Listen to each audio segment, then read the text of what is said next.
Halo semuanya, perkenalkan nama lengkap saya Angelina Frutinangura, biasa dipanggil Angel, kelas 1110 dari SMAK Syuradikara. Jadi di sini saya akan menjelaskan tentang kedatangan VOC di Indonesia, yaitu pertama bidang ilmu. Kemajuan di bidang ilmu pengetahuan ditandai dengan munculnya teori heliosentris oleh Nicolaus, seorang ahli ilmu pasti dan astronomi dari Polandia, yang menjelaskan bahwa matahari sebagai pusat dari seluruh benda-benda antariksa, dan ia menyatakan pula bahwa bentuk bumi adalah bulat seperti bola. 2. Bidang teknologi. Selain di bidang pengetahuan, Nicolaus juga mampu mengembangkan teknologi dengan cara membuat kompas yang dapat digunakan untuk menunjukkan arah dalam pelayaran, masuk dan berkembangnya penjajahan bangsa Eropa. Bangsa Barat menjajah kebelahan bumi sejak abad ke-15 Masehi. Penjajahan bangsa Eropa kemudian menjadi penaklukan penjajahan atau kolonialisme, bahkan imperialisme. Kemudian penjajahan bangsa Eropa di Indonesia. Tujuan bangsa Eropa datang ke Indonesia yaitu untuk melakukan perdagangan dan mencari daerah utama penghasil rempah-rempah, akan tetapi lambat laun tujuan tersebut berubah menjadi praktik kolonialisme. Tujuan penjajahan ini dikenal dengan gospel dan glory.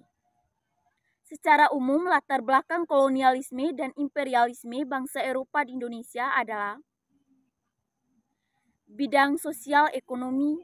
Pada tahun 1453, bangsa Turki Usnami berhasil merebut wilayah Konstantinopel. Peristiwa ini mengakibatkan terputusnya jalur perdagangan antara Asia dan Eropa, sehingga para pedagang sulit untuk mendapatkan barang komoditas utama, yaitu rempah-rempah.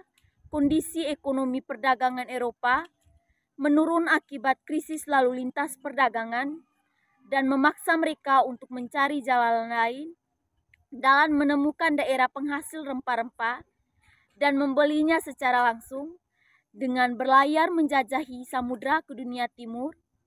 Salah satunya adalah Indonesia. 4. Bidang kesenian. Kehadiran bangsa Belanda di Indonesia memberikan pengaruh pada gaya hidup bentuk bangunan rumah tradisional dan fungsi ruangnya. Pada saat itu di India muncul suatu kebudayaan Indis. Kebudayaan ini adalah perpaduan kebudayaan Belanda atau Barat dengan kebudayaan Jawa, baik dalam gaya hidup, arsitektur, dan sosial budaya Hindia Belanda. Penjajahan bangsa Eropa di Indonesia, proses kedatangan tiap bangsa diwarnai dengan ciri dan sejarahnya masing-masing. Penjajahan Portugis. Portugis merupakan salah satu bangsa Eropa di Indonesia yang memelopori penjajahan samudra. Portugis memiliki keahlian dalam navigasi, pembuatan kapal, dan juga persenjataan, sehingga berani melakukan penjajahan samudra. Penjajahan Spanyol. Bangsa Spanyol mendarat pertama kali di Tidore pada tahun 1521 setelah melewati kepulauan Cagayan dan Mindanao di bawah pimpinan Sebastian de Elcano. Kehadiran Spanyol dianggap sebagai salah satu cara untuk membendung pengaruh Portugis di Maluku. Oleh karena itu, rakyat Maluku bersimpati dengan Spanyol. Penjajahan Inggris. Kedatangan bangsa Inggris ke Indonesia dirintis oleh Francis Drake dan Thomas dengan mengikuti jalur yang dilalui Magalhaens pada tahun 1579. Francis Drake berlayar ke Indonesia pada awal abad ke-17 Masehi. Inggris telah berhasil menduduki wilayah Indonesia yang saat itu berada di bawah kekuasaan VOC. Inggris berhasil mendirikan pemerintahan Indonesia pada tahun 1811 setelah adanya perjanjian kapitulasi Tuntang pada tanggal 18 September 1811 sebagai tanda Belanda menyerahkan Indonesia ke Inggris. Pemerintahan Inggris di Indonesia pada periode 1811 sampai 1815 dipimpin oleh Thomas banyak mengadakan perubahan-perubahan baik di bidang ekonomi maupun di pemerintahan. Salah satu kebijakan Raffles adalah sistem sewa tanah Pokok-pokok sistem Anders terdiri atas penyerahan wajib hasil pertanian dipungut langsung oleh pemerintah tanpa perantara bupati atau wedana serta rakyat kewajiban untuk menyewa tanah dan membayar pajak atas tanah tersebut. Namun, pelaksanaan sistem Landers mengalami kegagalan karena sulit untuk menentukan besar kecilnya pajak akibat perbedaan luas tanah dari para petani. Yang berikut penjajahan Belanda. Penjajahan Belanda dibagi menjadi dua periode, yaitu penjajahan VOC dan penjajahan kolonial Belanda. Yang pertama, penjajahan VOC. Pada awal kedatangan Belanda di bawah pimpinan Cornelis Houtman, diterima baik oleh masyarakat Banten dan diizinkan untuk berdagang di wilayah Banten. Namun sikap Belanda menjadi dasar dan berubah menerapkan monopoli perdagangan sehingga akhirnya mereka diusir dari wilayah Banten. Tidak hanya sampai di situ, rombongan kedua dari Belanda datang kembali pada bulan November 1958 di bawah pimpinan Jacob dan Van Weyrwitz. Rombongan ini berhasil mengambil hati para penguasa Banten sehingga 3 buah kapal mereka penuh dengan rempah-rempah untuk dikirim ke negeri Belanda. Keberhasilan dari rombongan ini mendorong orang-orang Belanda untuk datang ke Pulau Nusantara. Akibatnya terjadi persaingan di antara perdagangan-perdagangan tersebut. Selain itu, mereka juga harus menghadapi persaingan dari bangsa Eropa lainnya seperti Portugis, Prancis, Spanyol, dan Inggris. Persaingan perdagangan yang begitu ketat mengakibatkan terbentuknya perserikatan perdagangan atau kongsi dagang. Pada tahun 1602, secara resmi terbentuklah VOC atau Perserikatan Dagang Hindia Timur. Tujuan didirikannya VOC yaitu yang pertama, untuk menguasai kerajaan-kerajaan serta pelabuhan penting di Indonesia. Kedua, memonopoli perdagangan. Yang ketiga, mengurangi persaingan antara perdagangan Eropa dan Belanda.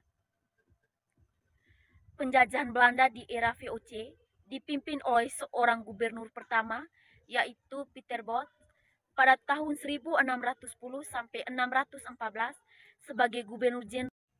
Sebagai gubernur jenderal, ia mempunyai kekuasaan tak terbatas seperti halnya seorang raja yang diabsol karena tidak ada undang-undang yang khusus untuk mengatur hak-hak dan kewajibannya. Untuk menjalankan monopoli perdagangan, VOC membuat peraturan bahwa petani rempah-rempah hanya berperan sebagai produsen dan hak jual belinya hanya dimiliki oleh VOC. Panen rempah-rempah harus dijual kepada VOC dan harga ditentukan oleh VOC. Barang kebutuhan sehari-hari seperti peralatan rumah, garam dan lainnya harus dibeli di VOC. Namun sekuat-kuatnya VOC pada tanggal 31 Desember 1999 mengalami banyak masalah sehingga akhirnya bangkrut dan dibubarkan. Alasan pembubaran mereka karena satu, pegawai VOC tidak cakap dalam mengendalikan perdagangan. Selain itu juga banyak melakukan korupsi. Yang kedua, hutang yang menumpuk. Yang ketiga, para penguasa semakin merosot moralnya akibat sistem monopoli yang dilakukan. Yang keempat, banyak prajurit yang tewas saat peperangan. Yang kelima, serta pengisian kas tidak berjalan semestinya. Karena alasan-alasan ini, maka sejarah Belanda di Indonesia lewat VOC berakhir. Penjajahan pemerintahan kolonial Belanda. Namun, tindakan swasta telah melanggar undang-undang. Oleh karena itu, pada tahun 1811, Daendels ditarik ke Eropa oleh Napoleon. Daendels kemudian digantikan oleh Jensen, akan tetapi Jensen belum sempat melaksanakan tugas-tugasnya. Belanda sudah dikalahkan oleh Inggris pada tanggal 18 September 1811. Belanda-Inggris menyepakati sebuah perjanjiannya yang disebut kapitulasi Tuntang. Salah satu isi perjanjian ini adalah pemerintahan Inggris mengembalikan Indonesia kepada pemerintahan kolonial Hindia Belanda. Setelah VOC dibubarkan, Kaisar Prancis Napoleon mengangkat saudaranya untuk dijadikan raja di Belanda. Saudaranya tersebut bernama Louis. Atas kehendak Louis, diangkat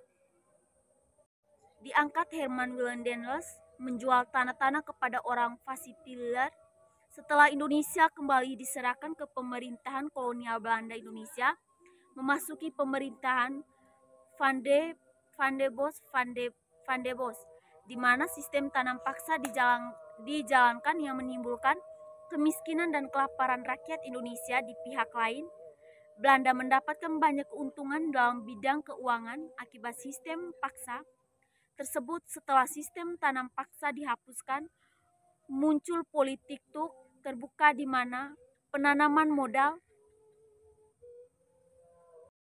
Van de Bos, di mana sistem tanam paksa dijalannya yang menimbulkan kemiskinan dan kelaparan rakyat Indonesia. Di pihak lain, Belanda mendapatkan banyak keuntungan dalam bidang keuangan akibat sistem paksa tersebut.